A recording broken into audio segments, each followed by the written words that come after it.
Welcome to The Explainer. Today, we're going to demystify a word you hear every single day, but maybe don't stop to think about. The organization. What is it, really?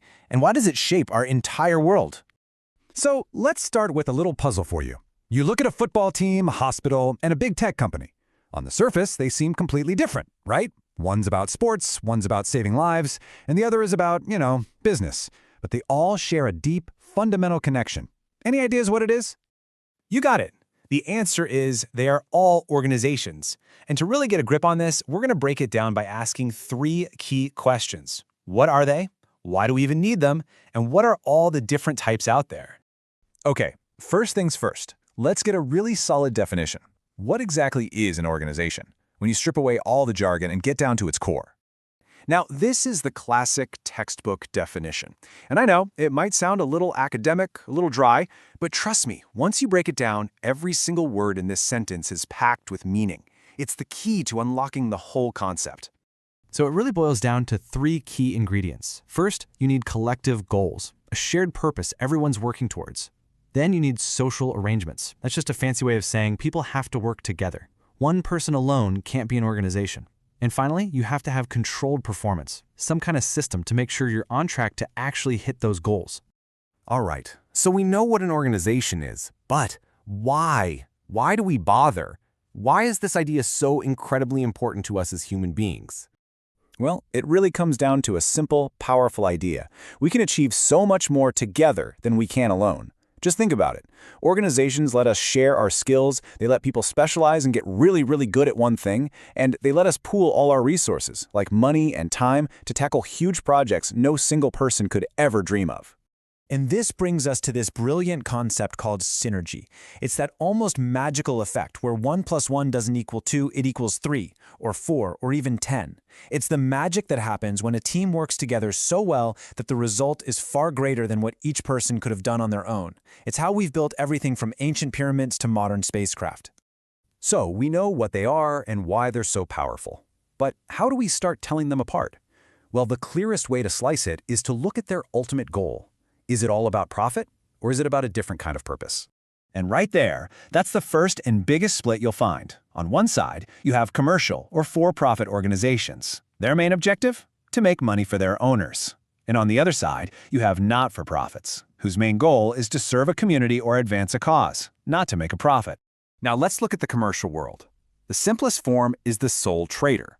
This is your local plumber or a freelance designer. It's one person running the whole show. And legally, the business and the person are one and the same.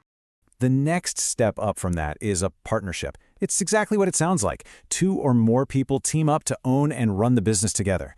They share the profits, but they also share the risks and responsibilities. And then you have the real game changer, the limited liability company. This was a massive innovation because it creates a legal wall between the business and its owners. The company becomes its own legal person. What that means is, if the company gets into trouble, the owner's personal assets, like their house or their car, are safe. But here's where it gets interesting, where the lines can seem a bit blurry. Let me ask you this. If a charity holds a big fundraiser, specifically to make money, does that suddenly turn it into a profit-seeking organization? The answer is a clear no. And the reason is that what truly defines an organization is its primary mission. That fundraiser isn't about making the owners rich. Every single penny of that profit gets plowed right back into achieving the charity's real goal, whether that's finding a cure for a disease or helping people after a disaster. And understanding this is key, because it's why we can classify so many vital parts of our society, from schools and hospitals to huge global charities and even your local chess club, as not-for-profit. For them, the real bottom line isn't money, it's mission. Okay, so besides profit versus purpose, there's another really crucial way to categorize organizations. And this one comes down to a super simple question: who's in control? And this gives us another big split. You've got the public sector. That's the part of the economy run by the government to provide all of us with services. And then you have the private sector, which is basically everyone else. It's all the parts of the economy run by private individuals and groups. The public sector provides the absolute bedrock of our society. We're talking about things like the police, the military, public schools, all those essential services that we often rely on every single day. And the private sector? Well, that's this huge, vibrant ecosystem of everything else. It includes every business you can think of, from tiny startups to giant corporations, but it also includes all those charities and local clubs we talked about that are run independently of the government. Okay, this is the really cool part. This is where we put it all together.